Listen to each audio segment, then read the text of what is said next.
evening, folks. We have a wonderful evening's entertainment lined up for you, one that will provide several hours of pleasurable relaxation and diversion for you and your family. We hope you'll make this a weekly visit. Bring the family. Bring your friends. We hope you have a wonderful time. Come back soon.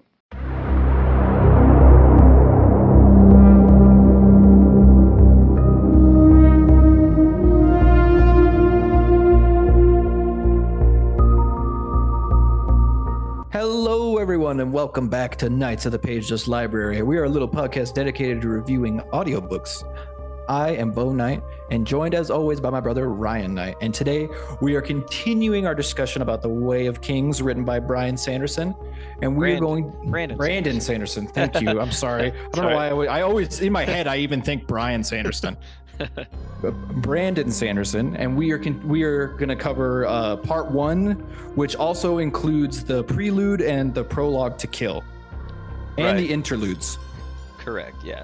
So, and part 1 is called Above Silence, and yeah, this is 11 chapters, and then as Bo said, the prelude, the prologue, and 3 interludes, totaling about what, a little over 10 hours of listening time. Yeah, like about like a quarter of the book, right?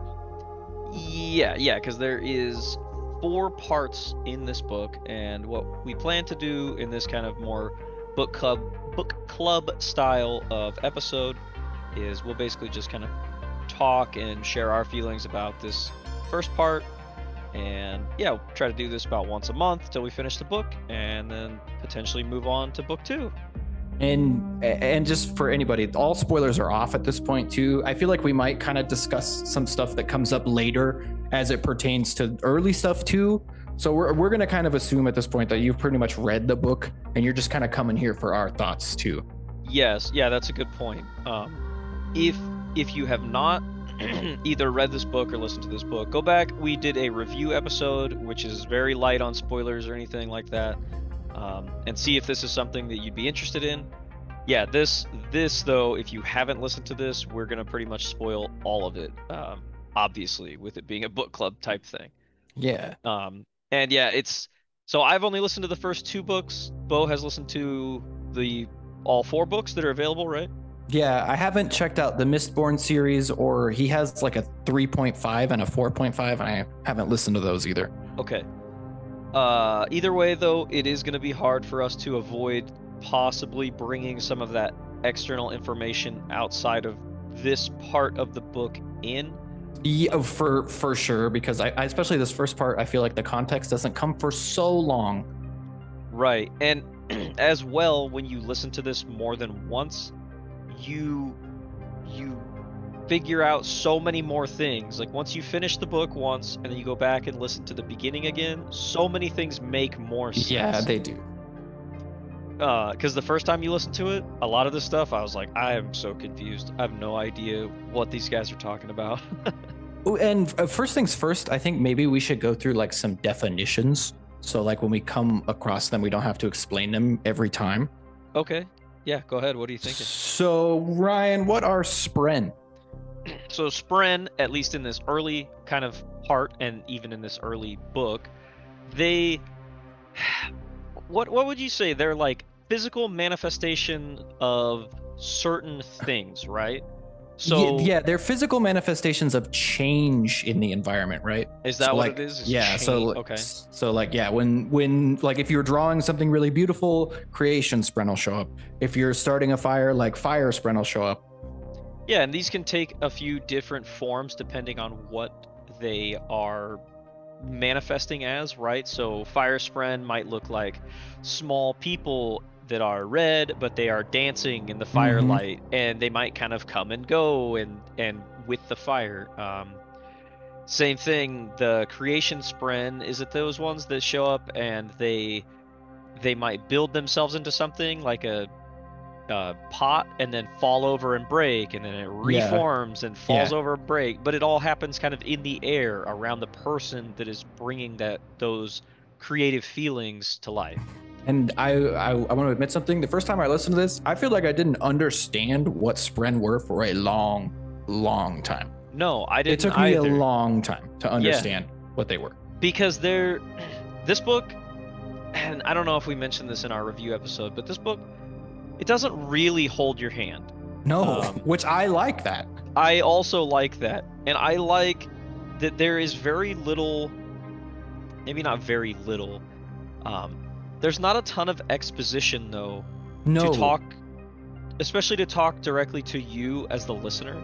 So instead of them being like, oh, Kaladin saw Painspren coming out of the ground, so you know Painspren are XYZ. Mhm. No, there's none of that, because the narrator and Kaladin wouldn't be explaining that to you. Mm-hmm. Same thing when characters see the Spren, which they are used to seeing, they're not going to have an exposition to explain it to the listener about what it is, because they already know as a character, they know what it is. You don't like go to your friend and be like, hey, that's a welcome mat. By the way, a welcome mat is like something you put in front of a door. That doesn't happen. Exactly. Okay, And one more thing. I think we're good on Spren for now. But one more thing I want to like talk a little bit about. Do you want to talk a little bit about like what's a shard blade? So we get a couple different contexts early on in this book of shard blades. We get a little bit in the prelude. We get a little bit in the prologue.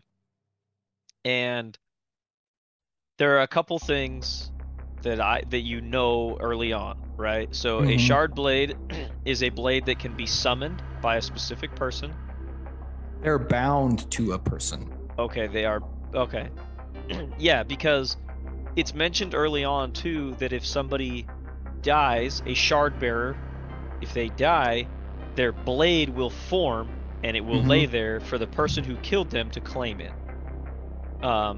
If the shard bearer drops their blade, usually the blade will dissipate back to mist and it must be resummoned. And usually the blades, as far as I understand, each one of them, and there's not a ton of them, but each one of them also takes a unique, they kind of look unique from each other, correct? Yeah, I think they all have like a unique identity. Right. So and they can cut through anything inanimate, but they do still kill people, but they can't cut living flesh.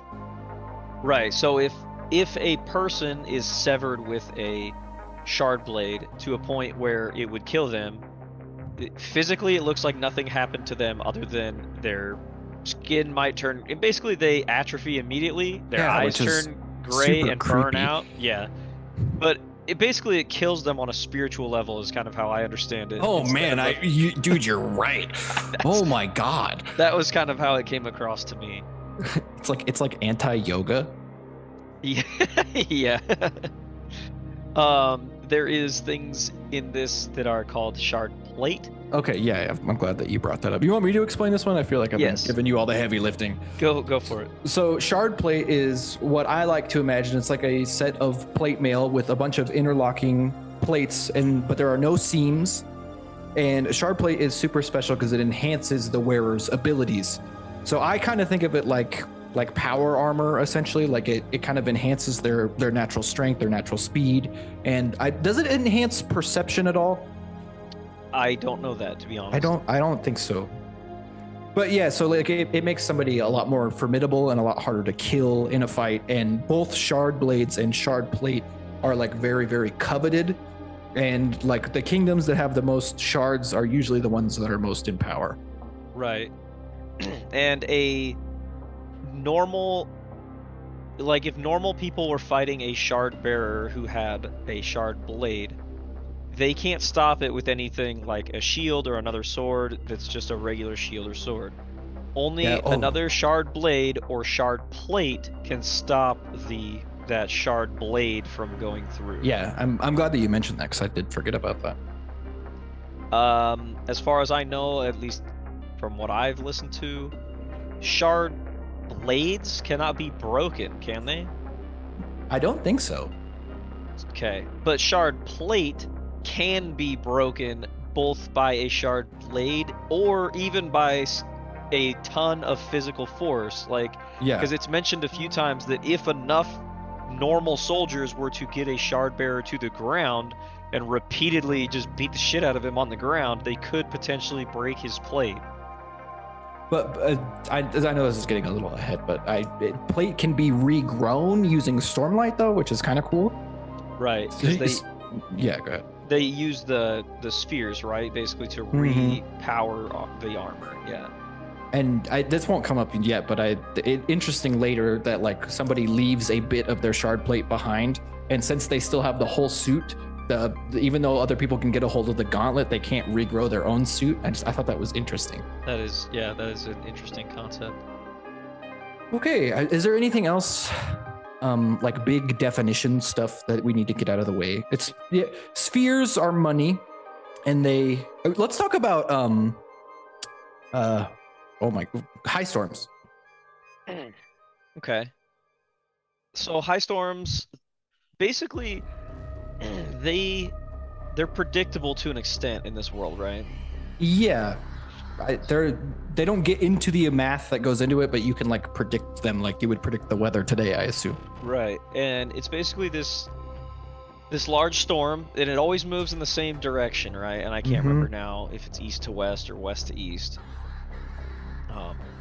But it always moves in the same direction, and essentially it's like a hurricane always moving across the land, and it's bringing with it rain, super high winds, like picking up boulders and ripping stuff out of the ground, knocking over buildings that aren't sturdy enough, and these things move across the land, which sounds terrifying, but in this world actually they're kind of a good thing, because these spheres, their currency, are also considered more valuable if they've been through a storm recently, because the spheres will glow with new Stormlight, is what they call it. And the rains and things like that too that the storm brings actually are one of the best things for the area that it passes through, because it helps crops to grow and things like that. Yeah, the rain is like super nourishing. Right. But basically, if you get caught out in a high storm with no cover, you will die. Right. There's like no way around it. Yeah. Anything else like big definition wise? I think that's probably good. Yeah, and again, we're kind of expecting you to have listened to this, but maybe you've only listened to it once, and so some of these things maybe you don't fully understand either. I'm not going to say that we fully understand them. No. But again, they're going to be things we say a lot, so if you haven't listened to this, you'll be like, what the hell's a shard blade? So yeah, that was a good idea to get that stuff out of the way. So this book, to me, this like prelude is, I feel like it's so obscure, and especially the first time I went through it, I had such a hard time understanding what it was about. Right. Yeah, especially the first time you hear it, it doesn't make any sense. No, like especially because you have no context for like who this might be. Right. And I didn't make the connection until I listened to it the second time around that. So in this prelude is from the point of view of Kalak, right? And Kalak is one of the 10 heralds who basically, all we get in this, like, we get bits and pieces, right? So he's walking across what looks like a battlefield. He talks about these things called thunderclasts that are like these stone beasts, but you don't know what any of this is when you first hear it. And he goes and he meets with a few other of the heralds, right? Yeah, he meets like the main leader guy. His name is escaping me right now. Yezrian. Okay, thank you. And basically, right, they essentially at this point they decide that the heralds are done defending humanity against these desolations, right? Well, they specifically don't want to honor the Oath Pact. Right.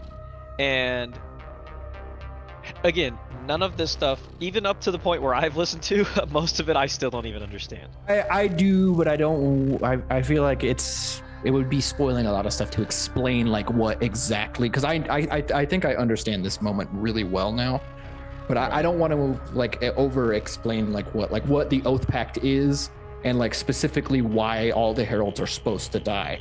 Okay. Yeah, so yeah. Basically that stuff will be explained later in the series. Way later, apparently. Because again, I don't even know after the first 2 books what happened at this point. And the prelude takes place 4,500 years before the events we will come to later. So long time. A couple 2 years or 3. Anything else for the prelude?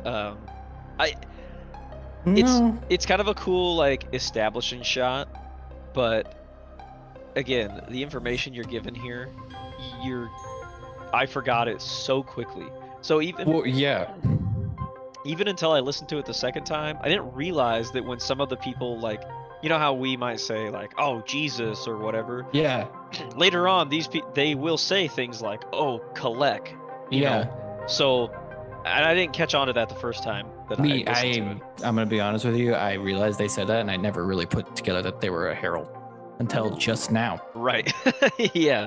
So that's yeah. And there's a lot of stuff like that in this book because I think he does a pretty good job of basically this book to me, even though for how long it is, it doesn't feel like he was making shit up as he went. Like he had a very clear plan, and so he dropped subtle hints. He can drop subtle hints here and there of what's coming way later, because he has a very solid plan for what's gonna happen later. At least how it comes across. The crazy thing is there are breadcrumbs in this first book that you could put together some of the revelations that come up in the 4th one. Really? Wow. Yeah. See, and that's pretty impressive to me. So yeah, the TLDR of the prelude is the heralds are not honoring the oath pact. Right. And if you are like me, you won't have any clue still what that means. Yeah. So. Should we move on to the prologue? Yeah. All right. So the prologue is called To Kill. And this is one of my favorite hooks in any book of all times. Yeah, this is fantastic. This one is from the point of view of Szeth, Sun Balana, Truthless of Shinovar, which, if you're like, wow, that's a really long name, that's what I thought at first. Well, it's actually kind of like a title. It's both, yeah. Yeah. Yeah, it's his name and like his title. Right. Yeah, he refers to himself also as Truthless later on, so that's... Right. That stuff will come up later. But for now, we'll just call him Szeth, because that's a really cool name. Yeah, Szeth. And he was contracted by the Parshendi to kill King Gavilar the day the treaty was being signed between the Parshendi and the kingdom of Alethkar. Of Alethkar, right. And this very quickly sets up a couple things. So it sets up that Szeth is a very unique person in the sense that not only does he have a shard blade, he also has abilities that even people in this world are shocked by. He has the ability to drain Stormlight from spheres around him and kind of harness that power to allow him to do things that other humans cannot do in this. So he can perform things called a lashing, where he might be able to basically make gravity, instead of being down for him, now down is up, and he can allow himself to walk across the ceiling as if it was normally across the ground. He can also do that to other people, right? He can... Yeah, he can lash other people to objects too. Right. So, very early on, we find out that Szeth is a unique character, even in this world filled with unique characters. Super deadly. It's lots of cool fighting that goes on through here as he's kind of like making his way. And he's supposed to make a statement too, like that he's killing a lot of people like on the way because they told him to do that. And he has to wear white and be like really obvious. He's dressed all in white, and he mentions that his instructions were to kill the king, be seen doing it. Yeah. So he purposely, even though he can kill everyone that he comes across, he allows some people to live in order for them to spread the word of what has been done. And Zeth will be referred to a lot later in the story as the assassin in white. Mm-hmm. When Zeth gets to the point where the king is, he finds that there is a shard bearer left in his place, dressed in full shard plate, and basically ready to fight. So Zeth assumes that the king has escaped, and this person was left in his place to try to hold Zeth back to allow King Gavilar to escape. Mm-hmm. But we find out very quickly, Zeth makes this revelation while he is fighting this shard bearer that this must be King Gavilar in full plate.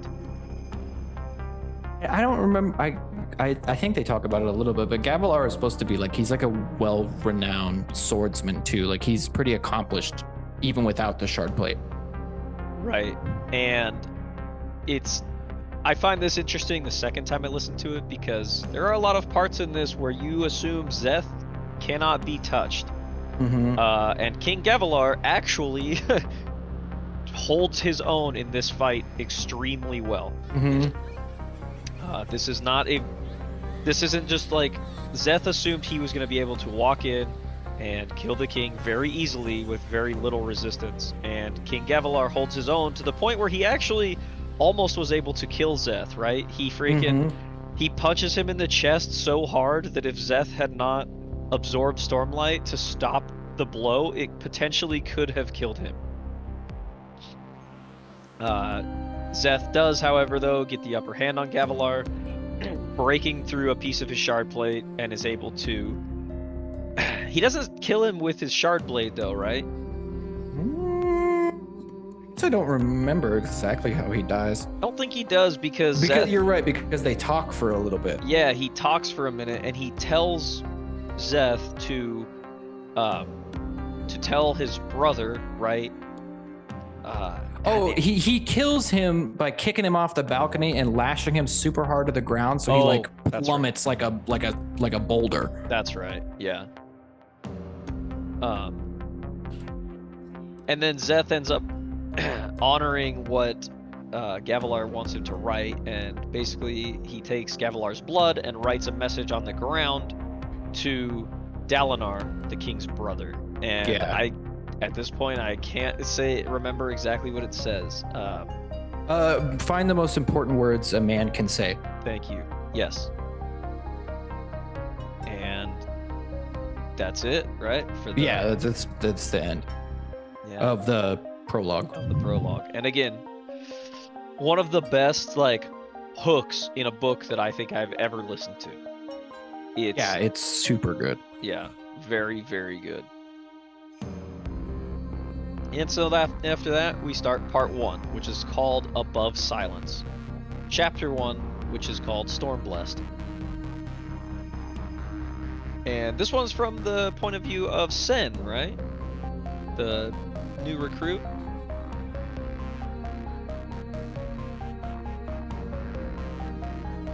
Okay. I must have lost Bo for a minute. So, yeah, this one's from the point of view of a character called Sen, and he is a new recruit in High Lord Amaram's army. And he shows up on this, basically to this battlefield as a spearman. And something we didn't mention before, but might be kind of important to bring up, in this kind of universe, spears and shields are the much more preferred fighting style of what are called dark eyes. And the kind of hierarchical system in this book is set up so that basically people born with darker eyes are essentially considered lower class, and then people born with light eyes are considered higher class. So usually in any kind of army, you have a lot of dark-eyed men serving as the kind of brute fighting force with the spears, and then you have these light-eyed men who are in charge, usually who have swords and armor. That's kind of one of the bigger things that separate them, actually. There's a lot of very I don't necessarily want to say the word racist undertones, but that's kind of how they divide themselves into classes, is essentially by skin and eye color. So if that's something that bothers you, just know that it is in this book and it's very prevalent, but it's never anything like, it's never, I feel like racism is much too strong of a word for the way they set their class system up. But it is still pretty bad. Like, I mean, we kind of we'll get a lot more of it, obviously, but like the way that it's all kind of divided. I mean, I guess it's no different than like Game of Thrones, but you can basically tell if somebody's highborn or lowborn just by their eyes. Right. Exactly. Yeah, that's kind of how they base their class system, is both on like skin and eye color. And they kind of talk about it later on too, that somebody who has like blonde hair but with dark streaks in it is kind of considered like a taboo thing, because that means they are born of a light-eyed and a dark eyes, essentially. Yeah, the way they do hair in the whole book is weird, and because I feel like that's not how it is here anyway. You don't have like streaks of blonde or like flecks of different color in your normal hair. Right. But that is kind of prevalent in this book. Oh no, it is. It's just a weird quirk, I guess, of the book. Right. Yeah, so this kid, right, Sen, he shows up and he immediately is kind of thrown for a loop because he's brand new to this whole thing, and he was supposed to be joining one squad, and this guy immediately comes and gets him and moves him to another squad, and he finds out that it is Kaladin Stormblessed's squad. Yeah, and he paid money to get him from the other squad. Right. And the guy who grabs a hold of him is Dalit, who is like a veteran of this thing. He's clearly been fighting for a long time, and Dalit tries to basically calm Sen down and be like, look, you'll be fine. You're in, Stormblessed Kaladin's squad. You'll be fine. Yeah, and then I know they talk about a little bit too that like Kaladin's squad has lost the least amount of men the whole time. They lost one guy, and Sen's like, well, you still lost one. It's like, well, the other guys lost like hundreds. Right. And we very quickly kind of figure out why that is. So Kaladin comes up and kind of goes through, goes in front of his squad and basically explains that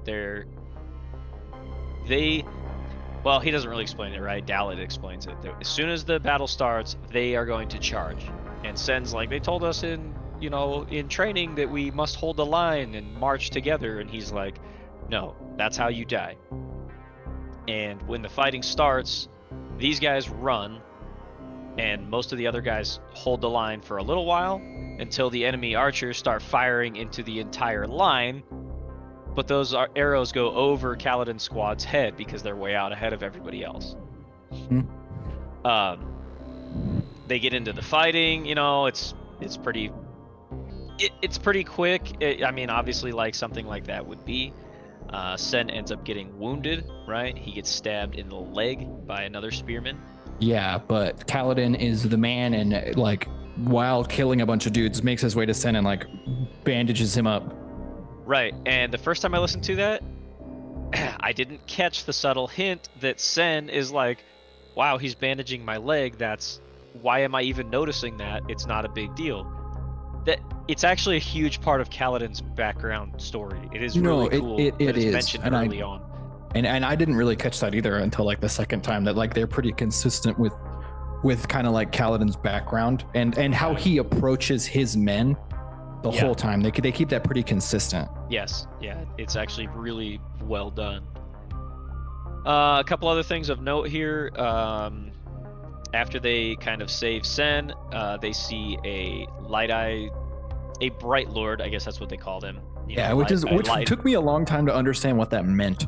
Yeah, and I do have to commend Brandon Sanderson for coming up with these like titles, because they're very cool and very fitting for this world. So they see a Bright Lord in full plate, and he's on a horse, which another thing to mention is that horses are extremely rare in this world. Right here. Super rare. Yeah. So Kaladin decides him and his squad alone are going to go kill this Bright Lord to basically rout this part of the army. And we should mention that this fight is between basically, it would essentially be like if Oregonians were fighting Washington people. Like, yeah, that's a good way to put it. I never thought about it that way, but yeah. It's I mean, if you really think about it, basically it's a land feud between two landlords, and it's kind of ridiculous. It's just a little petty squabble. Right. And I should have mentioned this before. This takes place 5 years after Zeth killed Gavilar. I should have mentioned that before, but yeah. And as they are getting ready, I can't remember if they kill the Bright Lord, right? I think from his perspective, he passes out before we see what happens. But the last thing he does see, right, is that there is a shard bearer there, which Dalit had told him there would not be a shard bearer in such a small, feud between two high lords or whatever. Yeah, but he was wrong. They're not high lords; they're freaking high princes. Yeah. Yeah. Anything else? No. But I thought this was really confusing to me the first time I listened to this, especially when we go to the next chapter where we switch to Kaladin's perspective. That chapter to me made no sense until almost the second time I listened to it to understand, like, oh, he was part of Kaladin's crew. Duh. Right. Exactly. Yep. So one thing in this book too that was kind of confusing, but it's very, very elegantly done in this, is you're gonna jump time frames a lot. Like, a lot. Almost every chapter you're going to be jumping back and forth in time to give you establishing information for what is happening currently. And this one, so in chapter 2, it is from the point of view of Kaladin, and this is 8 months later after chapter 1. And Kaladin is riding in a caged wagon, right? Because he has been branded with several brands labeling him as a slave. Well, labeling him as a dangerous slave. Yeah, he has a Shash brand, which is apparently extremely rare, and it means everybody else can see it because it's burned into his forehead, and it means that he is an extremely dangerous slave. Well, and I love. I mean, I don't love, but it must suck for Kaladin. But like the description of like that, anytime he like furrows his brow, since the brand is up there, it like will start bleeding and like red marks will run down his forehead and stuff. Like it takes a long time for something like that to heal. Right. Yeah. Especially in the spot where it is. I'm sure that's a hard spot to get something to heal quickly that's been burned on. Yeah, dude. Ugh.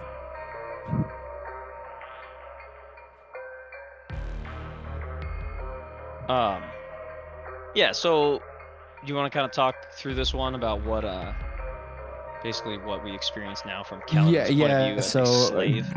Kaladin's like locked up with a bunch of other slaves, and I mean he kind of alludes to a little bit too that he's had a lot of like escape plans that he's tried to do and none of them have really worked.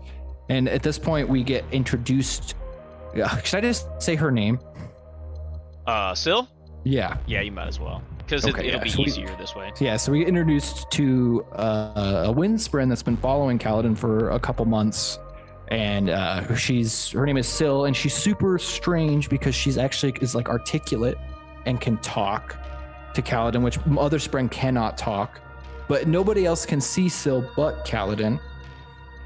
Right, which he mentions that Spren can choose to be seen by stronger Spren can choose to be seen by only one person or whatever.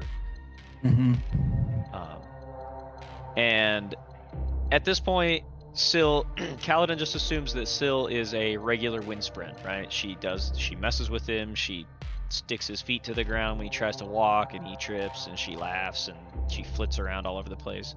But he does think it's very weird that she's been following him for so long. Yeah, because usually the Windspren would follow the winds, and she kind of has been sticking by him. Right. And we do get a little bit more of like Kaladin's personality here, because one of the slaves is sick, and Kaladin like recognizes the symptoms, and he realizes like the guy would need like more water, more rest, and he kind of tells, I don't remember the guy's name, who's managing the wagon. Is that Tvlakov? Yeah, Tvlakov. That's right. I forgot he comes up again. You're right. Shit. Yeah, and he tells him, and then they just they kill the guy instead of fucking taking care of him. Yeah, basically, up. It's pretty brutal. Yeah, Kaladin's like, look, if you just give this guy extra water for a few days, he'll be fine. Then you can sell him, when we get there. And they literally take him out. They take him over to the water bucket, and then the dude just beats his head in with a club. It's freaking so rough. Fucked up. Yeah. So kind of establishing the way things work in this universe, right? A lot of classist stuff going on here. Kaladin is a Dark Eyes too. So he is seen by people of higher, class than him as a very low class person. Yeah, basically dirt. Right. And he's a slave.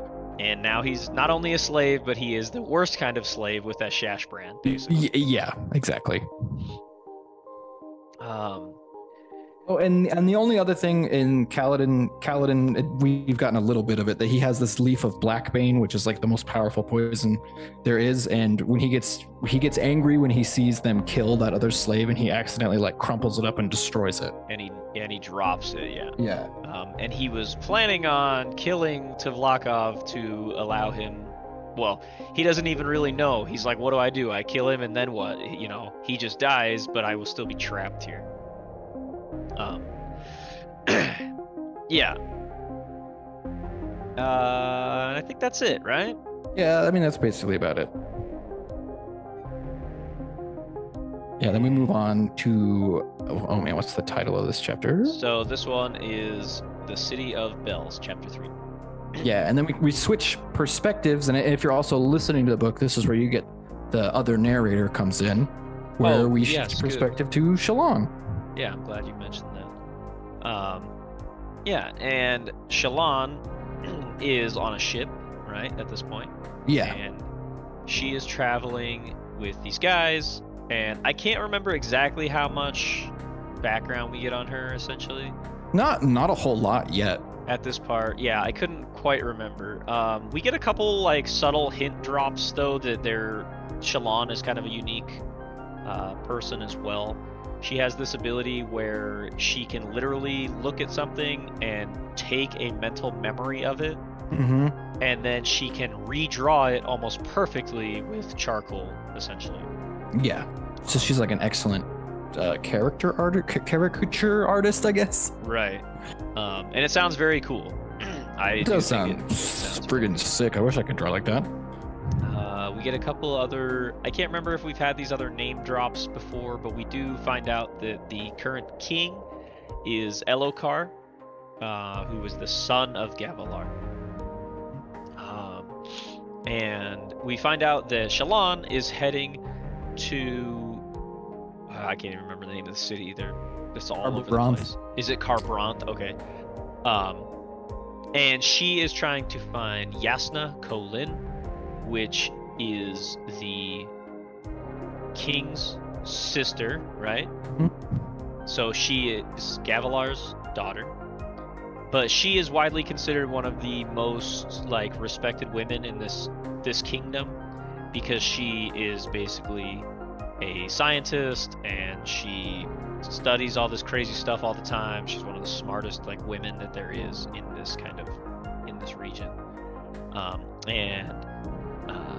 Shallan wants to go be her ward, but we find out that it's for more of a sinister purpose than well, I mean, kind of true, but you're not wrong. It is, yeah, she does have dark intentions to begin with. Right. That's actually the whole reason she is going, and I can't remember. I don't think that's mentioned in this chapter yet. No, it's not. We should also mention too that in this universe, women essentially, basically men don't really know how to read. They don't know how. I mean, there are some that do, but it is seen as weird if they learn how to read. So essentially, women are the ones who learn the feminine arts, right? So art, reading, painting, whatever. And like study is like a women's thing too. Right. Like being scholarly is like a women pursuit. Right. And then the men do the masculine arts, like fighting, basically. I was gonna say, is there anything else besides fighting? That's basically all they try to do is fight. Well, they do talk about like the Tranquiline Halls and how like the Almighty is preparing everybody for the taking back the Tranquiline Halls, which is like a fighting event. Right. And so you're supposed to like fight on Earth, or not Earth, like Roshar, to get better so you can fight in the afterlife, which is it is kind of weird to me too, though. Yeah, sounds like some religious mumbo jumbo. Ooh, shots fired. But there are these there's a sect of people, right? The Ardents. The Ardents, yes. Right. So these are they only men? Are No, Ardents? Oh, they're men and women too. Men They're and both. women. Okay. But Ardents, though, it's not seen as strange if like a male Ardent is able to read. Like that's right.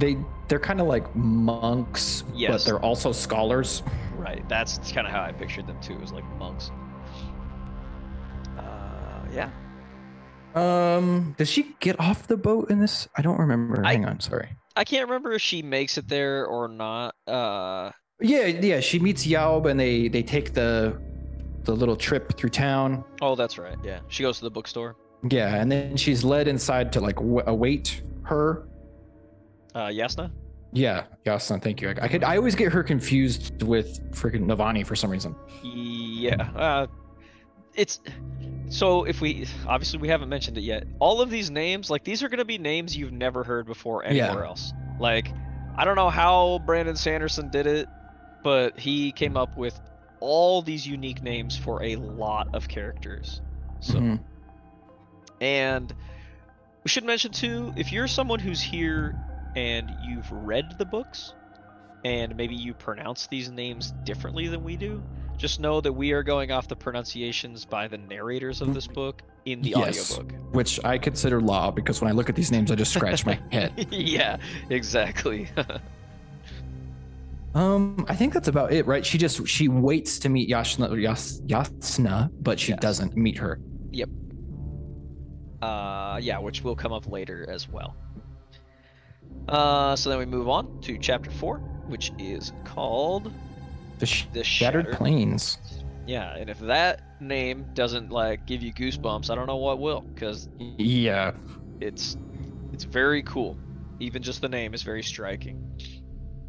And so this one is from Kaladin's perspective again, and basically he finds out that he's been on this kind of slave route for a long time, you know, in these wagons and stuff where they're taking them, and he had no idea where they were going.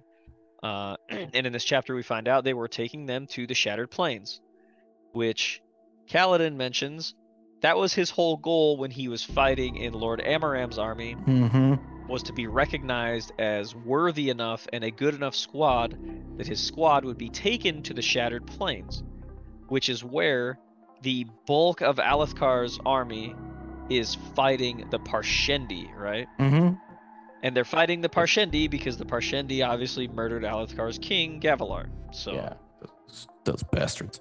Right. Because the Parshendi, they admitted to that, right? Yeah, they did. They said we hired the assassin to kill Gavilar, right? Okay. Yeah, they did. Yeah, they admitted it. So which I like this chapter a lot. I mean, well, it's not right away, but the part later with the map, I really like that. I think it's really funny. Go ahead. You go ahead and talk about this one.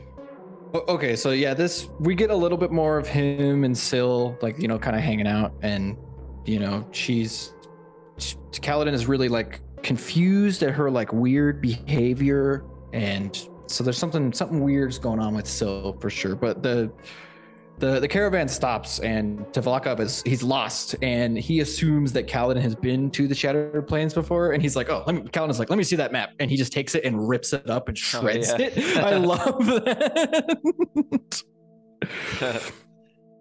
Which basically just does nothing other than to earn him, like, they're more pissed off at him, basically. Yeah. And it actually kind of ends up getting him into the trouble that he gets into, right, when he gets there to the Shattered Plains. Yeah, I think so, yeah. Yeah, so they get to the Shattered Plains, and they bring all these slaves in, and they are in... I can't remember if they... Does Kaladin know this from seeing the banners and stuff? That they're in Sadius's camp? Sadius's camp? I can't remember. I think he does. Okay. They don't break them down yet though, right? Into where they're gonna go. I think we're getting ahead of ourselves a little bit. I think in this chapter all that happens is the high storm comes through, and they like talk about the wagon rocking and all that stuff because, and I think all that happens is they get there, and that's like about it. Yeah, I think so too. They don't actually. Yeah, they don't. I was getting a little ahead of myself there. No, but I know right where you're going because I thought that happened sooner too. And the Shattered Plains are kind of interesting. It's like a bunch of like crevices that run through rock, leading to like a bunch of like little like land islands all over the place.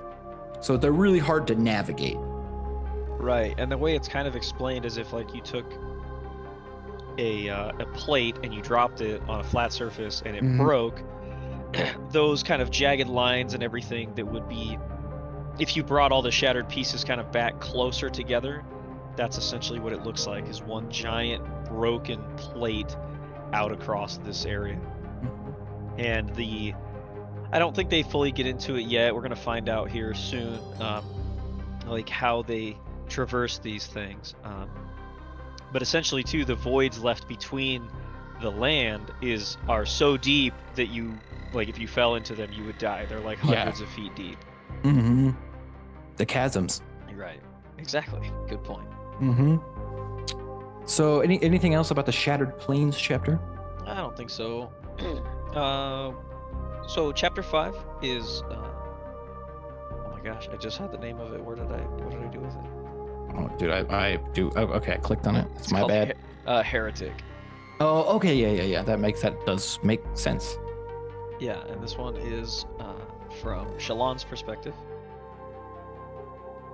Yeah, this one basically picks up right where the last one left off, where Shallan finally meets with Yasna for the first time, and she realizes like how beautiful she is, and which she kind of was like taken aback by, because I feel like the world kind of has a bad reputation for Yasna, mostly because she is a heretic and like openly doesn't believe in the Almighty.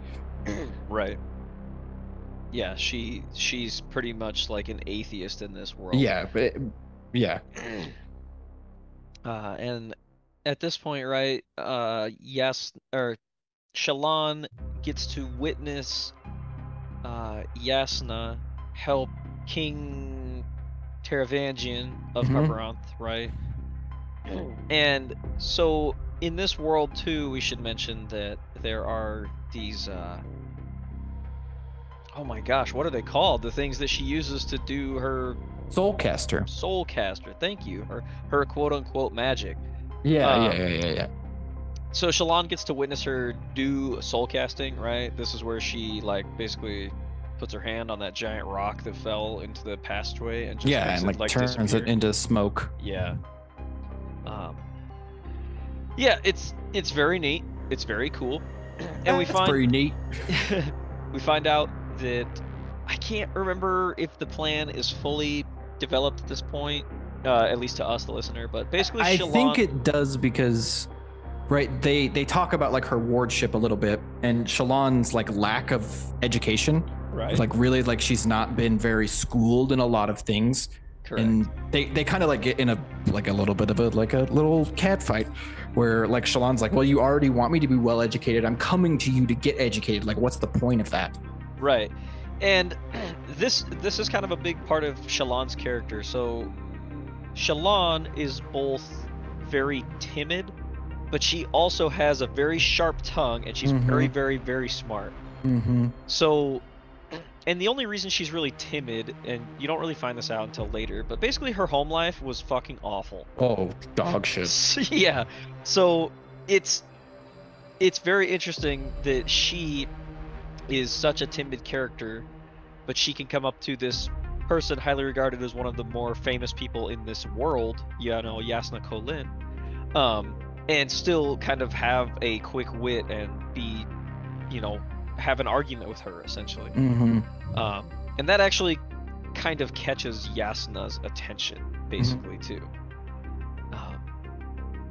And yeah, basically Shallan won't be turned away from Yasna, but we find out essentially that Shallan is only trying to become Yasna's ward so that she can exchange her family's broken soulcaster with Yasna's soulcaster to basically bring her family more wealth and power.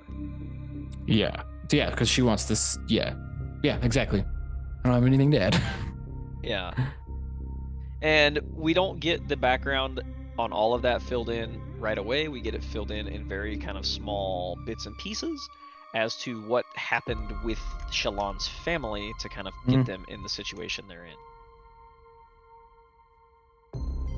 And I think this chapter ends with Yasna kind of, she's like, I'm not saying no to you, but you need a better foundation of education in history and philosophy before I'll take you.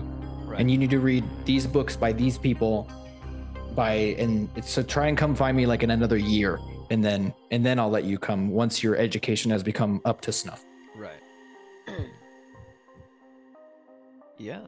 Should we move on to chapter 6? Yeah. Which is Bridge 4. Yeah, this is where I got hooked in this book, I think. Right. Yeah, this is where things really start to kind of get interesting, and it's crazy that this through line still continues on into the second book even. Like Bridge 4 is something you're going to hear a lot basically from this point forward. But it's a very cool kind of literal rags to not necessarily riches story that's actually told in a very believable way. Yeah, I think so too. So this is the part that you kind of explained a little bit before, right, where they show up at High Prince Sadeas's war camp, and they are selling off all the slaves, and they are kind of deciding what to do with all of the slaves. Yeah, and is it Sadeas's wife who's there picking them? Yeah, I can't remember her name right now. I can't either. But basically, she comes out, she inspects all of them, and the what's-his-face, Tavlakov, basically says he's got to be truthful with her, and that he basically talks a bunch of shit about Kaladin, right? Yeah, because Kaladin is like, let me fight, give me a spear, put my spear in my hand, and Tavlakov's like, nah, he's a deserter, so like you wouldn't want to give him a spear, he's just gonna run away. Right.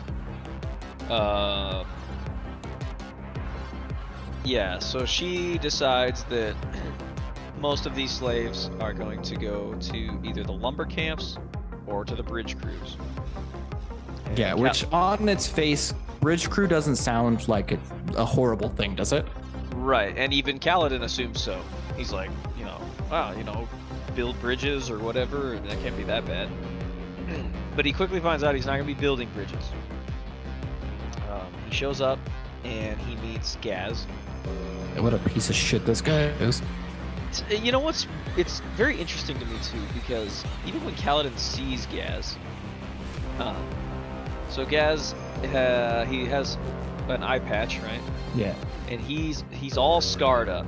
So he has a beard, but his beard doesn't even grow in some places because he's got scars.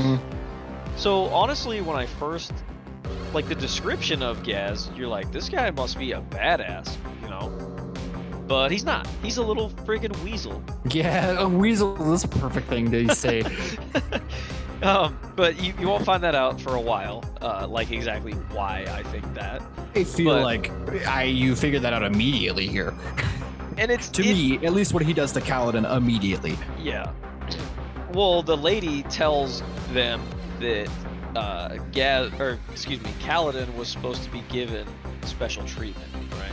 Oh, I didn't, dude. You're right. I didn't even put that together. Yeah. I thought Gaz was the reason he doesn't get sandals and a vest, but you're right. It's her. She says he's to be given special treatment, which is that means two things: that he has to go to Bridge 4, and that he doesn't get sandals or a vest. Yeah. Fuck, dude. You're right. I thought Gaz did that. Shit, my bad, Gaz. You're a pretty good guy, I suppose.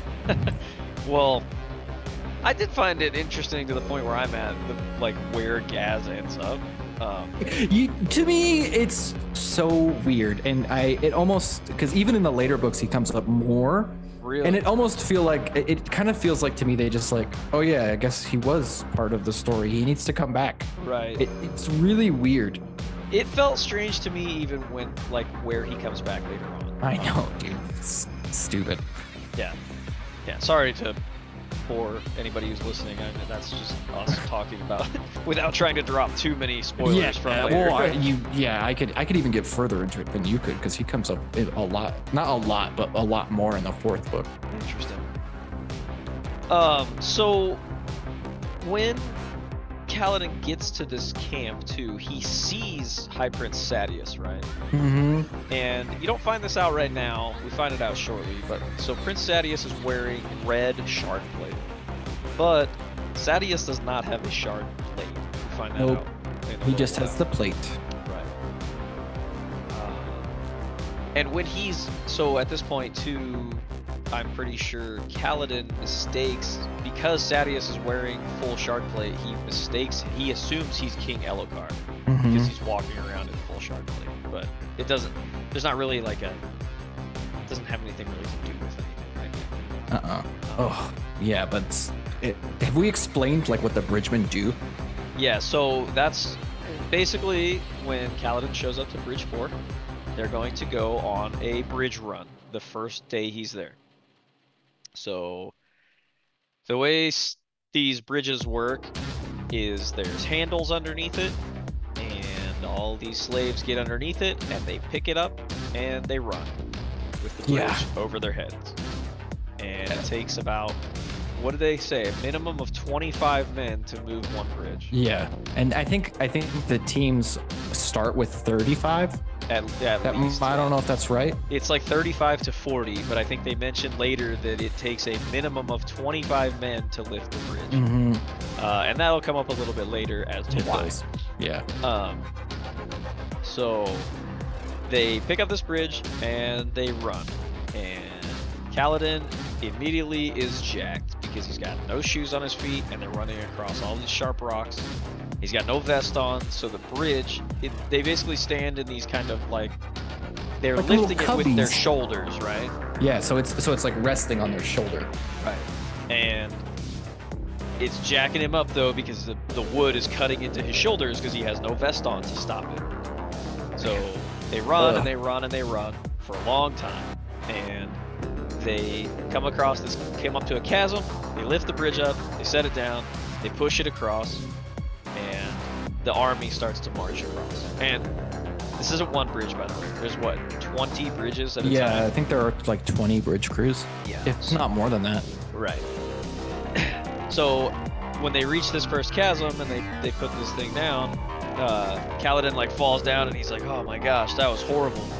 And this other guy's like, what do you mean that was horrible? We're not done. Yeah, that was one of 20 stops we got. Yeah. So then what they got to do is the army crosses, the bridgemen cross, they pull the bridge across to the new plateau, they pick it back up, and they run out ahead of the army again to go to the next crossing. The thing that sucks is they have to pass the army. Yeah. Well, and they whip them if they're too slow. Yeah. It's pretty brutal. Oh my god.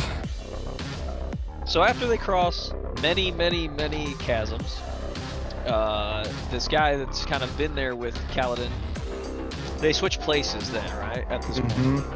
So the people who are at the back have to go to the front. Right. And at first, Kaladin's like, "Oh, this isn't too bad." So he ends up. Well, in he front actually in the likes middle. it because he can see. Yeah, instead of just looking at the back of another guy's head while he's running, he says. I like it's to a lot imagine easier. him watching his butt. Yeah, maybe. So Kaladin ends up in the front, in the middle, and the guy next to him is like terrified, and Kaladin doesn't understand why. But this guy is like, this is the worst part, and he starts praying and all this other stuff. That's when Kaladin realizes this plateau, this chasm they're running to now, on the next plateau, there are Parshendi lined up already with bow and arrows, and the bridge crews are obviously the first ones that have to arrive. Yeah, when they have no armor, no shields, no nothing. No, so they're expected to run into basically just volleys of short bow firing from these Parshendi. Which we should mention, Parshendi are... This part's kind of confusing to me, right? So there's two things. There's Parshmen and there's Parshendi. Yep. Okay. Parshmen, they've been mentioned up to this point, but we should mention there is a difference. Yeah, there is. Parshmen are essentially people who are they do whatever humans tell them. Parshmen are not humans. No, they're not. They look like people, but the way they distinguish them is their skin is either black or white, marbled with red. Yeah. But I think they almost have like a stone appearance. That's kind of how I picture them too. Like a golem type thing. Yeah, they're like Geodude. Yeah. Parshendi are the same thing, kind of, except it's hard to not spoiler here. But I know, like I guess the only way for me to put it is like the Parshendi are like Parshmen that are are more active, like can think for themselves. How about that? Right. They also have natural like armor plating on them, so it looks like thank you. They look like they're wearing like a breastplate and helmet and arm guards, but they're not. It's growing from their body. And they are also strong enough to leap these chasms. They don't use bridges. They just run and jump. Right. We don't find out for a little while later, but their fighting tactics are also strange. Yeah. They fight in pairs of 2. And they're always singing. They always sing, correct. And it's not really important right now, but the men have beards and the women don't.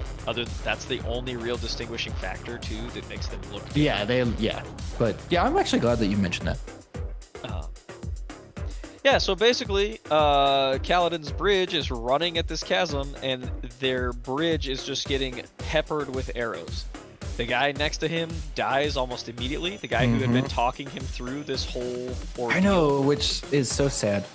It is.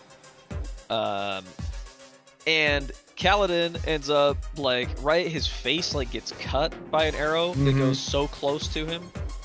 And arrows hit on both sides, like right by the hand guards that he's holding. Right.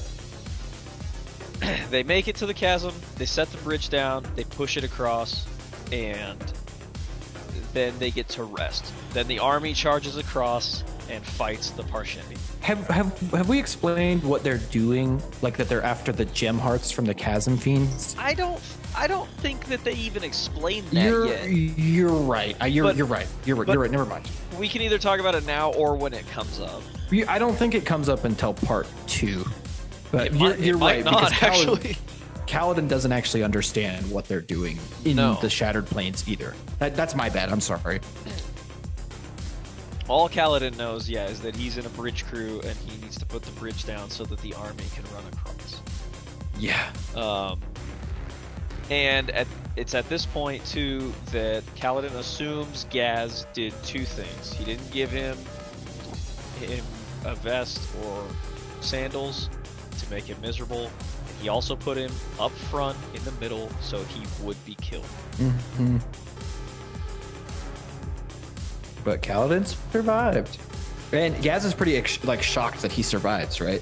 Yeah, because it's very... So he finds out, it's in a little bit, but he finds out later on that Bridge 4 usually takes the most casualties on every run. Yeah, it's like the cursed bridge. Right. Yeah, so a lot happens in that chapter. Like, it's a very... Oh, in this chapter too, we learn Syl's name. Yes, thank you. Yeah, that's when Syl finally starts talking to Kaladin and says that she does have a name. She calls herself Sylphrena, but her, she wants to be called Syl. Yeah. We also, should mention that Kaladin he kind of talks to himself. It's not even talking to himself. This is all, internal dialogue he's having with himself. But he mentions the name Tien. Yeah, a lot. One of the only names I've ever heard before, thanks to Dragon Ball Z. Yeah, dude, because Tien sucks. Yeah, one of the coolest Even looking and worst fucking characters. Yamcha, dude. Like, why are you even in my show? Well, Tien is from Dragon Ball, man. Really? And Tien was a badass in Dragon Ball. Yeah. When does Yamcha show up? Yamcha is actually from early Dragon Ball. Really? Yeah. Was he like a school bully or something? Kind of. That's kind of accurate. Wait, really? No way. Well, he's kind of a bully in the sense because he knows martial arts, so he picks on people, and he's actually like a... He's one of those guys? Yeah, he's kind of a douche. Yeah, anyway, sorry about that. No. I want to keep asking you questions. That's a different conversation. All right. So are we good with Bridge 4, Chapter 6? Yeah, let's move on to Chapter 7, Anything Reasonable. Okay, so we jump back over to Shallan's point of view in this one. Oh, yeah. Okay. This is the book chapter, right? This is where she goes to purchase the books, right? Yeah, I think. I think so too. I think I said it earlier and I was mistaken. So I'm glad you mentioned it in the last one about Shallan, that Yasna says she should read and, educate herself with these books. So that's what Shallan sets out to do, is go out in the city and buy these books so she can try to learn and prove that she's worthy of becoming Yasna's ward. Yeah. And at this point, she, oh goddamn! So she buys the books. They have like a little cute thing where Yaub comes in and helps her get a lower price as he pretends to be like a different book merchant's lackey. Oh yeah, that's right. But so she gets the books and she goes into like the special library of Kharbranth, and we get like a little bit of flavor that like Kharbranth doesn't have. They don't really sell a lot of things, but what they have is they have like a vast library of books, so people have to pay to come and read their books. Like that's how this Kharbranth stays like afloat as a city. Right. And she called the Palameum, right? Oh, thank you. Oh my god, like, I've totally forgot all about that. Forgot I had a name. I got notes in front of me. Oh hell yeah! But so she goes and she waits for Yasna in like her little reading nook that she already has set aside. Like Yasna has like one of those like permanent tables in there, I'm assuming. That's kind of how I assumed it too. Yeah, but and the helpers around there, right, tell her that yes, Yasna booked this room for herself. So she's basically going to ambush her, and does she write a letter in this chapter? I can't remember. Yes, she does. But I think if I remember right, though, this is when we meet Capsule, right? Yeah, because she starts drawing like guys from the boat that she doesn't want to forget, right, and add to her like her notebook. And yeah, an Ardent comes in and his name is Capsule, and he's coming to basically try to make Yasna be religious, I'm assuming, or is he? Or yeah. We don't fully know his intentions at this point, but we know that he kind of is pestering Yasna. We find out, like he tries to talk to her a lot, and he says it's so he can convert her to believe in the Almighty. And at this point, he kind of tries to make friendly with Shallan because Shallan is also obviously trying to get close to Yasna. And I don't remember. Does the bread and jam come up already? The only thing I think that does come up is the fact that she enjoys it, right? Okay. I think that's the only thing that comes up at this point. And that Yasna hates jelly. Right. But yeah, they like sit and talk, and he's super impressed by her drawings. He does Yasna lacquer one, right? Yeah, oh yeah, that's right. And our little like cool little sprayer bottle thing that I like to imagine. Yeah, I was just gonna say the same thing. I like to picture this thing. Yeah, me too. I don't know why. I would never use it, but it sounds cool. And then Yasna shows up, and then that's the end of that chapter, though. They don't. Nothing else happens. Do they don't talk more about her becoming a ward yet, right? I don't think so. I think that comes up in the next one, most likely. Okay. One thing I would like to mention that I forgot to mention, that in each of these, like part 1, part 2, it tells you whose perspective you're gonna get. So like when we get this, for part 1, it says Kaladin, Shallan. Like it tells you whose stories you're gonna get, and I really appreciate that. Yeah, that is a good point. Yeah, it's not quite in the way that Game of Thrones does it, where it's, you know, at the beginning it doesn't say Bran, like, or whatever. But yeah. You do know, you're right, when it says the part, it tells you who all of the perspectives are going to be in that part. Yeah, and I feel like that's a good determiner whether I should be excited or not most of the time. Ready to move on to chapter 8? Yes. Alright. Nearer the Flame. Which is a good name. Because this is actually still Shallan. And this is where her and Yasna talk in the Palanir. Oh, okay. I see. I guess I smashed these two chapters together in my head. Well, I mean, I would forgive you for that because I'm sure that's why he wrote it that way, so that you can skip. Because it actually makes sense to have them together instead of separate. Yeah, I agree. Yeah, so this is where Shallan does put the letter down that she had written, right? Well, the letter down and some drawings, right? Yeah. And basically, Yasna's like, I already made up my decision. You're dumb, and I hate you. Please go. Yeah, that bluntly too. Yeah, pretty much. Yasna is actually kind of annoyed that the slaves let Shallan in there to corner her. Yeah. But Yasna ends up reading the note that Shallan left and also looking over some of the drawings that she did. Mm-hmm. And basically changes her mind. She tells Shallan that maybe her ability, like her drawing abilities and her persistence and her cleverness are enough that maybe Yasna would take her on as a ward. Oh, dude, okay, go ahead. Sorry, I got confused there for a second. About what? I think we put the books in the last chapter, and they're actually in this chapter. Oh, my bad. Yeah. No, that we kept being like, but she buys books, right? We've been saying that for like freaking 2 hours. I was gonna say, I know she buys books at one point. Yeah, like Shallan buys books, okay? It happens. Oh yeah, okay, I see it in the notes. Yeah, you're right. Yeah, that's my bad. What else happens though in this chapter? I mean, yeah, that's basically. I think we explained it in the wrong order, but basically, Yasna agrees to take Shallan because of her drawing skill. That's basically the main, like, the takeaway of this one. This the title of this chapter is interesting, the Nearer the Flame, because obviously, Shallan is kind of torn, right?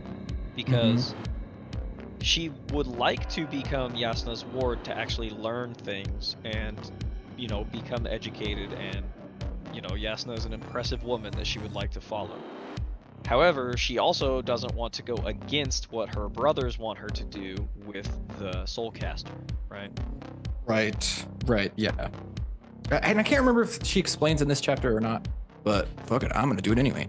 Because they want the Soulcaster to because her father was using the Soulcaster to create like marble and stuff like that, like spontaneously, but in like a really sly way. So his kingdom would always kind of have like some income, but not like an exorbitant amount. So it was super obvious. Right. And since the Soulcaster is broken, her family, House Davar, basically they're hiding that at this point too. Number one, they're hiding, that their father is dead. The leader of House Davar is dead. They're keeping that a secret. Especially because they think that if both things happened at once, like their house would essentially just be taken over because they're seen as so vulnerable. Yeah, and I don't know how much of that is actually mentioned at this point. Me neither, but it's going to come up eventually. Yeah. Ready to move on? Chapter 9? Yes, I am. This one's called Damnation. Tarnation.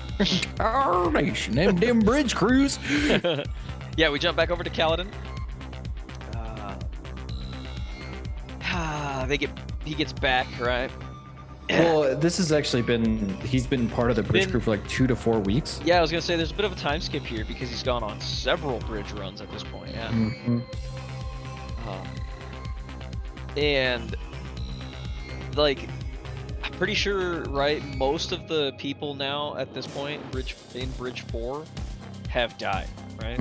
Yeah. He's basically like has a whole new group of guys, considered like not the ones he started with. Right, and basically nobody ever knows anybody else's name really because there's no real reason to give your name because you're not gonna know somebody long enough for it to matter. Yeah, they don't even talk to each other. They're just kind of like sit in silence all day. Yeah, exactly.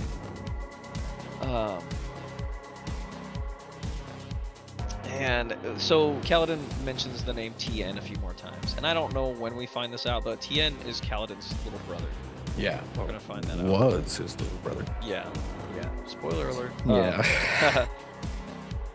But because they get a new guy that reminds him of Tien, and then I think he kind of gets into an argument right with Syl, and Syl tells him like she can't see him like this, and she leaves.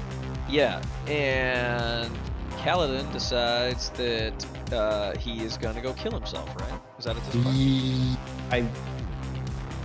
It's got to be right here somewhere. I don't know if it's this chapter, but it is soon. I think the only thing that happens in this chapter after she leaves is they go on another bridge run, and the kid who looked like Tien dies, and that like breaks Kaladin's heart. Yeah, and Kaladin constantly is repeating like, I can't save them, I can't ever save them. So, and honestly, it's like when Kaladin's down on himself, I feel bad about myself. Like, me too, dude. Because I know. Yeah, Kaladin is like a very powerful character to me in a lot of ways, and so when Kaladin is depressed, like his depression radiates from this book into my soul. Like, yeah, dude, it's hardcore. Yeah, and I at least for me, I think the Kaladin parts are the most compelling parts of this book. For sure. Especially like the bridge crew stuff. I find all that stuff so captivating, but like when he's heartbroken, I feel like I'm heartbroken. Exactly. Both him and Dalinar when we get to start. Yeah, I like Dalinar too. Dalinar's also like a really cool character. Yeah. But yeah, we don't even get to talk about him in this first freaking section. No, and I didn't even realize that until I listened to it again. I did it again, yeah, and I was like, what? It's just Kaladin and Shallan? Oh. Yeah, that's it. Yeah, there's not really... I think at this point, you're right. Kaladin just gets really depressed. Which is going to lead to the events that happen shortly. Right, which also, yeah, it's like a tipping point. Right. So chapter 10 is called Stories of Surgeons. So this is one of those time skips backwards, and it tells you that. It doesn't leave you to guess that. It says 9 years ago. So we get a lot of young Kaladin's background here. Yeah, this one's actually super interesting. So Kaladin comes late to surgery. He was supposed to be helping his dad, but he was out doing something else. Did they say what he was doing? I don't remember if they tell you why he was late. But yeah, this woman has her hand like badly mangled, but his dad, Laren. Yeah, Liren. He's like a really accomplished surgeon in their little town that they live in. Yeah. I can't even remember what happens in this chapter, to be honest. Like, I'm having a hard time remembering it. I think all that happens is like Cal and Liren kind of like talk a little bit about like surgery stuff, and Cal, I think we get into a little bit like that. Cal is like, he like takes it personal when people get hurt, and he like has a really hard time with like people feeling bad around him. I don't remember if this is like where we get a little bit of the relationship between him and Tien. Now Tien kind of always cheers him up. I don't remember if that comes in yet or not. Might be jumping like way ahead. I can't really remember either, but yeah, I know that that's kind of what builds Kaladin and Tien's relationship, though, is that Kaladin is always very serious, and he takes a lot of things personal, whereas Tien is kind of the opposite. Tien is very kind of carefree. He tries to find the good in everything. Like, he's all excited like when he finds like little bugs or lizards or whatever. Like the Kremlings? Yeah, and he's excited about those things, whereas Kaladin's like, you know, if Tien hadn't said anything, Kaladin wouldn't even notice those kinds of things. But I don't remember that's told in this part or not. I think the only major thing is, like, I think Kaladin and Liren talk a little bit about that, you know, that Kaladin wants to be a soldier, but Liren wants him to go to Kharbranth to study surgery. Right. And Liren is also seen as kind of weird because he is a studied man. Like, he's a scholar, basically. Well, I mean, like, this is probably, like, if you think about it back in the day when, like, there was, like, a barber, you know, you'd go and get, like, your blood let, and he would, like, take care of you, and then, like, all of a sudden, like, a hospital popped up, you'd be like, what the fuck's going on over there? Right, yeah. Yeah, and Liren is a very interesting character to me in the sense that he is one of the most important characters in their town, and he's also seen as just like scum to the whole town. Right, and I can't remember if it's mentioned, but they live off of like donations. Liren doesn't specifically charge for his medical care. Right, and that comes up later. It does, because I'm pretty sure they use it against him. So they do. Yeah, should we move on to chapter 10? Or yes, chapter 11, right? Yeah, droplets. So this is current day Kaladin again. We're back. Yeah, so this is, I think this is what you were talking about earlier. See, and do you want to talk about this? Are these just out of curiosity, because of the way the chapter's kind of like that, you know, 9 years ago, and then it jumps back to current, is it supposed to be like Kaladin kind of thinking about that specific point in time in his past, or is it just purely to give us Kaladin's background? I think it's more to give us Kaladin's background, because tell me if you disagree with this. I feel like each book is kind of centered on an individual character, like, because the first book is about Kaladin, the second book is about Shallan, sure. And then the third book is about Galinar, sorry. Okay. Yeah, that makes sense then. Yeah, it's basically just filling him in as a character. Yeah, it's you know, it's like the time for the dark backstory stuff. Right.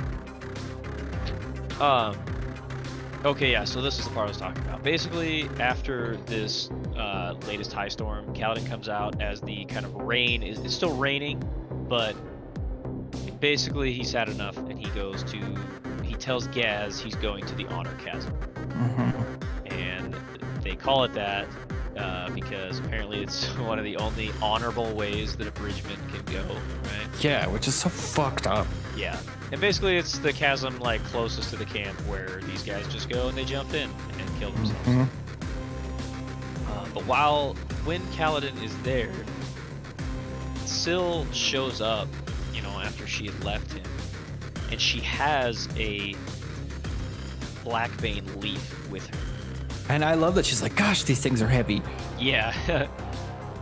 And basically she tells Kaladin, he's like, why would you bring this to me? She's like, I don't know, because you had some before and you ruined it and lost it when you were trying to help that other bridgeman, or that other slave. Well, and she says that made you happy before, Right. so maybe it'll make you happy now.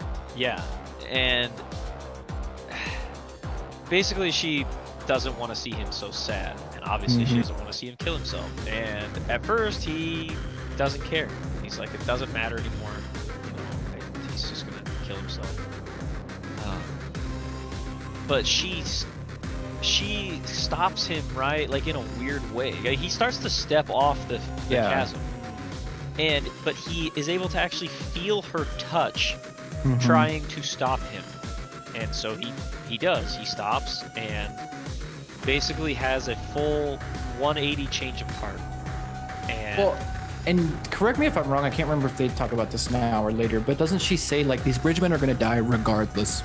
So like you trying cannot do them any worse Right. than Yeah. they It couldn't already do are. them any harm. Exactly. So Kaladin decides that he is going to try at least to help these men. Because, like you said, you know, he walks around the camp, and all of these guys, they don't do anything. They don't give a shit. They don't even try to hardly think take care about of like themselves. how dark that would be. Right. Like you're basically like gonna die. You just don't know when, Yeah, you're just waiting to die, essentially. and you have to work hard as shit. Yeah. So Kaladin goes back to camp. He finds Gaz, and you know, Gaz is again just like a Weasley like piece of shit. He constantly he's such a slimy like don't punch me, I got glasses kind of feeling. Yeah, exactly. And it's just strange because when they gave his character description, again, I was like, dang, this guy's like a grizzled, he does like sound veteran. badass. Yeah, no, he's not. He not only is he's like a bully in every sense of the word, because he picks on Kaladin all the time, constantly calling him Lordling. Yeah. Because when Kaladin showed up, he was like, no, I fought in High Lord Amaram's army. Like, I'm a soldier and whatnot. And that's why they make fun of him. They call him Lordling. Well, I love that Gaz starts to like, oh, how you welcome back, Lordling. And Yeah. Kaladin just walks right up to him and grabs him by the throat. Yeah. And the description of Gaz is like eyes getting, his one eye. His eye? Yeah. His eye gets all big, and he's like immediately terrified, like piss his pants terrified that Kaladin is standing up to him. We should also mention too that Kaladin is a big guy for this Yeah, world. he's tall, right? He's considered very tall for most, for average, I guess, in this world. But he grabs Gaz by the throat and essentially threatens him and says, look, our bridge leader died in the last run. I am the new bridge leader. And you are not going to make the decisions for Bridge 4, basically. Yeah. And Gaz is like, well, you can't do that. And Kaladin basically is like, oh yeah, are you going to stop me? What are you going to do? They don't strike the bargain yet to give him some of his pay, right? Not yet. I think he does, doesn't he? Oh, okay. Maybe, okay. I feel like the timeline's all messed up in my head. No, I think he does at this point, because so bridgemen earn a wage, slaves earn a wage, basically. They earn 5 clear marks a day, I think. Yeah, which is like pennies, basically. Yeah, that'd be like earning like 50 cents a day. Right. So Kaladin says that Gaz can have 1 of his clear marks a day if he allows Kaladin to run Bridge 4 how he wants to, right? So Gaz agrees because, and we're gonna find out that Gaz needs to agree because he's got some other shit. Debt. This piece of shit. So Kaladin goes back to the bridge crew, to Bridge 4, and he tries to introduce himself to all of the men in the barracks, and none of them want anything to do with it at first. But he forces them all to give him their names. He wants to know them all by name. Well, doesn't he drag them out of the barracks? Like they like don't want to get. Oh no, maybe that's the next day. My bad. No, at this part, he basically he threatens them. He essentially is like, I will fight you if you don't tell me your fucking name. picks somebody up and like fucking drags them out of the barracks. Yeah, I don't remember if it's this part yet or not, or if it's when he's like in charge. I can't remember. Yeah, I can't remember either. I'm sorry. But yeah, I'm confused. He ends up learning all their names, and he basically gives the promise that he's going to protect them. Yeah, like he's gonna do what he can to save as many of them as he can. Yeah. I mean, and that's basically the end of the main part of the book. Correct. Right? Yep. We got the interludes next. Yeah, and so this part, again, too, they will say interludes, and then it tells you the names of the people who the interlude will be about, which is pretty cool. And this first interlude is Ishik. Which I don't we were talking about this before the mics heated up, but so I like the setting of this one. So Ishik is a fisherman of the Pure Lake, which is a cool idea to me. It's like a really shallow lake that goes on for like a long ways. Right, but at its deepest point, it's only ever like waist high. Yeah, it never gets like super deep. So they actually like live in the shallow water like all the time. Yeah, their village is built so even the buildings are basically, the lower floors are always flooded, and that's seen as completely normal. And I like that he talks about when he goes into the place where he's supposed to meet these three men, he says that they're sitting like at the bar stools and they're holding their feet up out of the water. He's like, it's so weird to him. He's like, why don't they want their feet wet? Like, but yeah, we were talking about this before we started recording, and neither one of us understand at all what this interlude is really about. So these three men paid Ishik to look for someone known as Hoyd, right? Yes, Hoyd. Yep. And it's like they get into a little bit, like sometimes he dyes his hair and he'll like change his appearance, but they're looking for him. And I feel like that's basically all this chapter's about, right? That's all that really happens. It's actually a pretty long interlude as far as descriptive. Yeah, because I think it's really descriptive, because also Ishik describes all three men, and then he also has given all three of them a name, you know. But yeah, I don't have a whole lot else to say about this one. Me neither. I don't understand it still. Right. You think you might understand who they're looking for, but at this point in the story, we can't talk about him yet. Yeah, I was gonna say, at this point in the story, you have no idea what they're talking about. No, we haven't even heard about him yet at all. Right. Yeah. So let's move on to interlude 2, Non-Balat. And excuse you. Yeah, no kidding. So Non-Balat is Shallan's older brother, right? Yeah. Is he the oldest, or was Halloran the oldest? Halloran was, right? Halloran was the oldest. Okay. Sorry, everybody's like, who the fuck's Halloran? Sorry. So Non-Balat is in Yakaved, which Yakaved is that the city that their family is from? Or is it the region? I think that's a region. I'm not 100% sure. I feel like it is a region also, I think so too. Basically, though, Non-Balat is a weirdo, and in this part, he's pulling the legs off of like a little crab creature. Yeah, it's fucking weird, dude. Yeah, it's very weird, and even like to the point where I almost kind of cringe, because it's so descriptive when he's pulling the legs off of this animal. It's a little Kremling, right? A crab is a good way to describe it, but that's kind of how I picture it, is like a little crab or lobster type of creature. Yeah. Super disturbing. Yeah. He also has an axe hound there with him. And this is kind of, so we should have probably re-mentioned this. So if you get this audiobook, there's a PDF file that comes with it that has some drawings and concept art and maps and other things, which is very, very, very cool.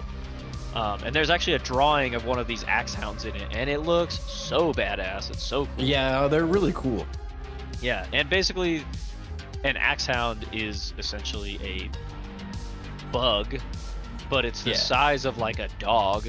Yeah, it's essentially this world's dogs. Right. Like, I feel like they're almost interchangeable. Yeah, and there's a lot of things in this. it definitely seems like he was trying really hard to get away from mammals being the primary creatures of the world, because you get a lot more like insect and reptilian type of things. There's a reason. Oh, see, I don't know that yet. So I know. I'll be curious to talk about it when I finally get there in 7 months of listening. In the next 3 years. Yeah. What is the point of this chapter? Basically, I think all of this, it kind of just reiterates the point of why Shallan is doing what she is doing, right? Oh, okay, because they are like out of money or whatever. Yeah, and it was his idea, right, for her to go do this. Right. Was it his idea, or was it actually Shallan's idea? Because I feel like he mentions that. I think it's Shallan's idea. Okay, yeah, I think that is true. I think. And then, oh, that's right. So, Wakim is the younger brother, but they call him Tet Wakim. But I feel like Tet is a title, right? Mm-hmm. Because is he the youngest or something like that? I think so. Yeah, it's something like that. I can't fully remember.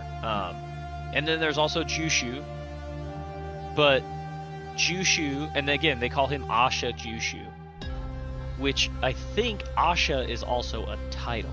I think it is too. I wish there was like a chapter about just grammar of like the way the name titles are. Yeah, almost like the way how at the end of the book it describes the colors and like what is associated with specific colors of the spectrum. Yeah. I wish they would do that, with like just titles and things like that. Yeah, I feel like that would be really helpful for me. Yeah, there's not a whole lot else. I don't know. I think this is the part though where it's mentioned that their father is dead, right? Mm-hmm. Yeah. But we don't find out exactly what happened for a long time. No, we don't.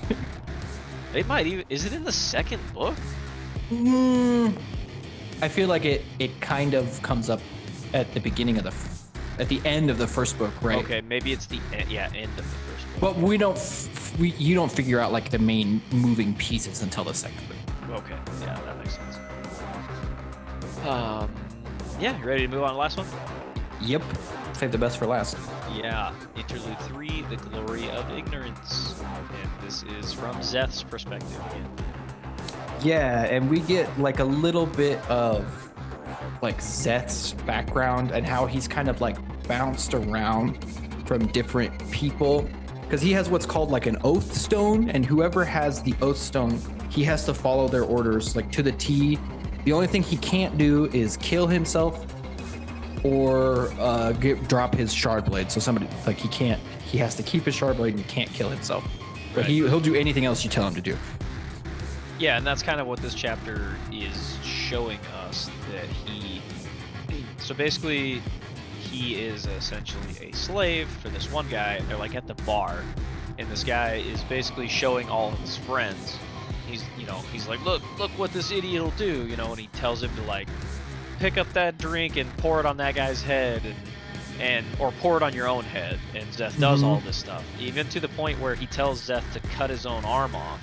Mm-hmm. And Zeth picks up a blade and starts to cut himself, but says that he won't remove his arm, right? Mm-hmm. Yeah, because he needs it.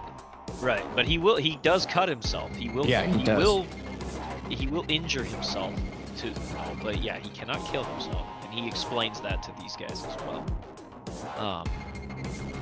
But then after this kind of thing happens, right, they leave the bar, and well, we should also mention too that Zeth is having some inner monologue that he's kind of happy that for the last 5 years he hasn't really had to kill anyone. He's just been right, because he doesn't like to kill people. right. He's forced to. Right. Yeah, because of this oath stone and these other kind of driving factors, basically. But as they're leaving the bar, the guy who is his quote-unquote owner, right, he ends up because he's drunk when they leave, and he falls down, right? And Zeth assumes that he's gonna have to carry him back home. Yeah, he just like slumps and falls down. And he's like, oh god damn it, you drunk piece of shit. Right, but when Zeth goes to grab him, he realizes there's something all over his hand, and it is blood because the dude has been hit with a knife, and he is dead. And that's when somebody else comes up to him, right? Well, yeah, somebody else comes up and starts like picking, I think his name is Took's pockets, and they stumble across the oath stone. Oh, yeah. That's right. And so Zeth tells them, because he has to, he informs them like, yeah, I have to serve you as long as you hold it. And he tells them, he's like, I'll follow any order except to kill myself. And then we kind of figure out that these guys are like real big pieces of shit. Right. And they start to realize like, oh shit, if we have like if we have like a shard bearer as our like own tool, like we're gonna be able to do lots of sweet things. Right. Exactly. And that's it, right? Yeah, that's pretty much it for part 1. Yeah. Lot to unpack here. Oh yeah. We kind of plan on hopefully doing this about once a month till we finish this book, so it'll give us a couple months worth. So yeah, there will be 3 more, right? Right. Yeah, so if you guys like that idea, if you don't like that idea, if you want to share anything with us, especially anything when it comes to the Way of Kings or anything else, yeah, please feel free to email us, kotpl.pod@gmail.com. You can follow us on Facebook, Twitter, YouTube, all the usual places. The only thing I would ask, if anybody's still listening to this, our latest episode for Anime Squires that came out, if you listened to that and you were like, wow, this is stupid, it's terrible, I would encourage you to go over to YouTube and actually watch it, because I put in a lot of effort to actually have it so that our commentary lines up with the episode that we're actually watching. So it's much more interesting in video form than audio form. We are going to be continuing with that series as we did it, but we're going to try to make a few changes so it's interesting in both audio and video, but as of right now, video is by far the better way to consume that content. Yeah, but yeah, I think good call to remind everybody. Yeah, and then the only thing I would ask you, if you do stop by our YouTube channel, just hit like a thumbs up and a subscribe. If you enjoy it. If you don't, thumbs down and leave a comment. Yeah, we can't see the dislikes though. So yeah. So good luck with that. Shove it up your ass. But yeah. Do you have anything else? Do we want to? No, I just want to thank you all for listening. I really appreciate each and every single one of you. Absolutely. And I think with that, we'll catch you guys in the next one.